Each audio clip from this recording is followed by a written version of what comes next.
अब हम देखते हैं कि रीड राइट और एग्जीक्यूटिव परमिशंस का फाइल्स के ऊपर क्या मीनिंग है, उसको हम अंडरस्टैंड करने की कोशिश करते हैं।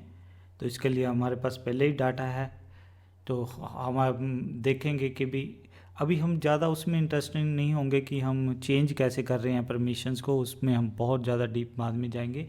अब हम क्या करेंगे, एक एक करके परमिशन किसी कमांड से चेंज करेंगे। पहले सिर्फ फाइल की सारी परमिशंस हटा देंगे, मीन जो है यूज़र को कोई भी परमिशन नहीं होगी। तो देखेंगे फिर यूज़र क्या कुछ कर पाता है, क्या वो फाइल को रीड कर पाता है कि नहीं कर पाता है, उसके अंदर लिख पाता है कि नहीं कर पाता, उसको एग्जीक्यूट कर पाता है कि नहीं। एग्जीक्यूट होता है कि भी उसके अंदर जो चीज़ें लिखी हुई हैं, कमांड्स हैं, वो चलेंगी कि नहीं चलेंगी, उसको एग्जीक्यूट कह देते हैं हम। तो फिर हम देखेंगे भी सिर्फ रीड करके देखेंगे परमिशन, रीड करने से क्या होता है।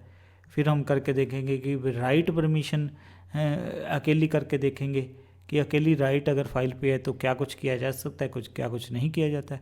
फिर अकेली हम क्या करेंगे, एक्स परमिशन करके देखेंगे। उसमें हम देखेंगे कि भी यूज़र क्या कर सकता है, क्या वो रीड कर सकता है, क्या वो उसके अंदर कुछ लिख सकता है, क्या उसको फाइल को एग्जीक्यूट कर सकता है। तो ये इंडिविजुअल करके इससे हमारे फंडामेंटल क्लियर हो जाएंगे। अभी हम y1 यूज़र की तरह ही बैठ के ये काम करेंगे और y1 खुद के लिए ही देखेगा कि वो खुद की फाइल में भी कुछ कर सकता है कि नहीं कर सकता है। तो हम क्या कर देंगे, सबसे पहले क्या करेंगे, एक चेंज मोड हमारे पास है, और ये ध्यान रखना हम y1 यूज़र की तरह काम करेंगे। चेंज मोड जब हम 000 कर देते हैं फाइल 2, तो वो क्या कर देता है, सारी परमिशंस आपकी रिमूव कर देता है। तो उसको हम किससे वेरीफाई कर लेंगे, ls-l से कर लेंगे। तो वो क्या कर देगा, हमें बता देगा कि भी परमिशंस है कि नहीं। हम देखेंगे कोई भी नहीं परमिशन है। फिर परमिशन को रीड परमिशन चेक करने के लिए हम क्या करके देखेंगे, कैट फाइल 2। तो हम देखेंगे कि वो तो फाइल को क्या करने की कोशिश कर रहा है, पढ़ने नहीं दे रहा। फिर हम उसके अंदर अपेंड करके देखेंगे, लिख के देखेंगे। वो कैसे लिख सकते हैं, कैट अपेंड सिंबल यूज़ कर लिए फाइल 2। आप देखोगे कि वहाँ पे भी वो परमिशन की एरर दे रहा है। और हम जब आपने एग्जीक्यूट करना होता है, ना तो आगे कैट लगाने की ज़रूरत है, ना कोई अपेंड। और ध्यान रखना, राइट को हम vi से भी कर सकते थे, इस फाइल को vi से भी ओपन करके देख सकते थे। तो इसने वहाँ पे भी रीड वाली एरर देनी थी कि रीड ओनली है, जहाँ कुछ भी नहीं परमिशन उसने शो करनी थी। तो एग्जीक्यूटर परमिशन चेक करने के लिए आपने आगे कुछ भी नहीं लगाना होता, पूरा पाथ दे देना होता है कि होम y1 फाइल 2। तो आपको क्या है कि परमिशन मीन अगर आपके पास कोई भी परमिशन नहीं है, ना तो आप रीड कर सकते हो, ना ही उसके अंदर राइट कर सकते हो, ना ही उसको एग्जीक्यूट कर सकते हो। तो एक चीज़ और ध्यान रखनी है कि जो आप नॉर्मल कैट कमांड को उसको रीड परमिशन को चेक करने के लिए यूज़ करते हो, कैट जो है हम अपेंड के साथ किस लिए यूज़ करते हैं, राइट परमिशन के लिए। vi को भी यूज़ कर सकते थे, पर हम ये इसी पे स्टिक करेंगे। और अगर आप सिंपल फाइल एब्सोल्यूट पाथ दे के रन कर देते हो, तो वो उससे क्या हो जाती है, आपकी एग्जीक्यूटेबल परमिशंस क्या हो जाती हैं, चेक हो जाती हैं। तो अगर हम इसको कंडेंस करके लिखेंगे कि अगर आपके पास फाइल 2 पे कोई परमिशन नहीं है, तो हम क्या ऑब्जर्व कर सकते हैं कि y1 जो यूज़र है, ना तो वो फाइल को रीड कर पाएगा, ना ही उसके अंदर राइट जहाँ पेंड कर पाएगा, ना ही एग्जीक्यूट कर पाएगा। तो ये नो परमिशन है, मीन अपनी बनाई हुई फाइल को ही वो नहीं एसेस कर पाएगा। तो इसको भी प्रैक्टिकल करके देखेंगे। अब उसके बाद हम क्या करेंगे, चेंज मोड 400, इससे क्या हो जाती है, रीड परमिशन। अब हम बाद में बिल्कुल देखेंगे कि 4 का मीनिंग क्या था, क्या है। अभी ये चेंज मोड 400 फाइल 2 का मीनिंग है कि ये क्या कर देगी, आपकी जो रीड परमिशन है उसको इनेबल कर देगी।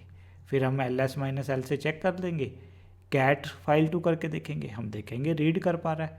पर हम अपेंड सिंबल यूज़ करके फाइल 2 करेंगे, वो परमिशन एरर देगा, क्योंकि ये रीड है। तो रीड के टाइम सिर्फ आप रीड कर सकते हो, और एग्जीक्यूट करने की कोशिश करेंगे तो एग्जीक्यूट नहीं करने देगा।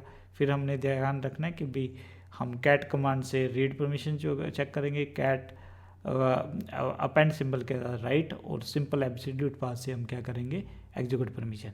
तो इसको अगर हमने कंडेंस करके देखना है, समराइज करना है, तो अगर किसी यूज़र के पास रीड परमिशन है तो वो क्या कर सकता है, फाइल को रीड कर सकता है, पर उसके अंदर कुछ लिख जहाँ अपेंड नहीं कर सकता है, ना ही उसको एग्जीक्यूट कर सकता है। अब हम क्या करने वाले हैं, राइट परमिशन एक एक करके देखेंगे, मैं तो कह, ठीक है ना। तो अब किस कमांड से, चेंज मोड 200 फाइल टू, तो ये आपकी क्या करेगी, सिर्फ जो है राइट परमिशन इनेबल करेगी। तो हम एल से चेक कर लेंगे कि भी अकेली राइट परमिशन ही है कि कुछ और है। अब हम कैट फाइल टू करके देखेंगे, अब देखोगे वो रीड नहीं कर पा रहा है, फाइल को रीड नहीं कर पा रहा है। बट अगर वो कैट अपेंड सिंबल यूज़ करके करेगा तो वो हम देखेंगे कोई एरर मैसेज नहीं दे रहा, ठीक है, मीन अपेंड कर पा रहा है। और जब हम एग्जीक्यूट करने की कोशिश करेंगे तो वो फिर देगा नहीं। तो फिर देखना कि भी सिर्फ अगर राइट परमिशन आपने चेक कर रही है तो आप क्या ऑब्जर्व करोगे भाई, y1 यूज़र रीड नहीं कर सकता पर राइट अपेंड कर सकता है, कैन नॉट एग्जीक्यूट। तो अब हम तीसरी एग्जीक्यूट परमिशन सेट करके देखेंगे, कैसे करके देखेंगे, चेंज मोड 100 फाइल टू। इससे क्या हो जाएगा कि यूज़र के लिए ओनली एग्जीक्यूटेबल परमिशन सेट हो जाएगी। एल से चेक कर लेंगे कि अकेली एग्जीक्यूटेबल परमिशन ही सेट है या नहीं। फिर कैट फाइल टू करके देखेंगे, हम देखेंगे एरर आ रही है। क्या अपेंड करके देखने की कोशिश करेंगे, एरर दे रहा है। तो पूरा एग्जीक्यूट करके देखेंगे तब भी एरर दे रहा है। ये बड़ी सरप्राइजिंग चीज़ है। तो इसका मीनिंग क्या हो गया कि जब हमारे पास एग्जीक्यूटेबल परमिशन सिर्फ सेट कर रखी है तो y1 यूज़र क्या कर सकता है, ना तो रीड कर सकता है, ना राइट कर सकता है, ना एग्जीक्यूट कर सकता है। तो इससे हमारे पास एक नॉलेज बन गया कि अगर एक्स परमिशन, केली एक्स परमिशन है वो यूजलेस है।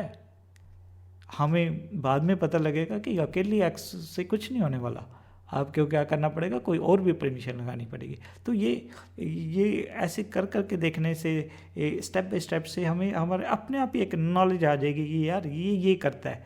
परमिशंस बिल्कुल हमारे दिमाग में बैठ जाएंगी जाके कि यार ये ऐसे काम करती हैं, जो कि बहुत आगे काम आने वाला है। तो ये हम करके देखते हैं, अभी डेमो में देखेंगे कि क्या है कि क्या वाकई जो हम कर रहे हैं वो सही है कि नहीं है, कि जो हमने अभी सारा डिस्कस किया उसको अभी हम प्रैक्टिकली देखने वाले हैं सारा कुछ।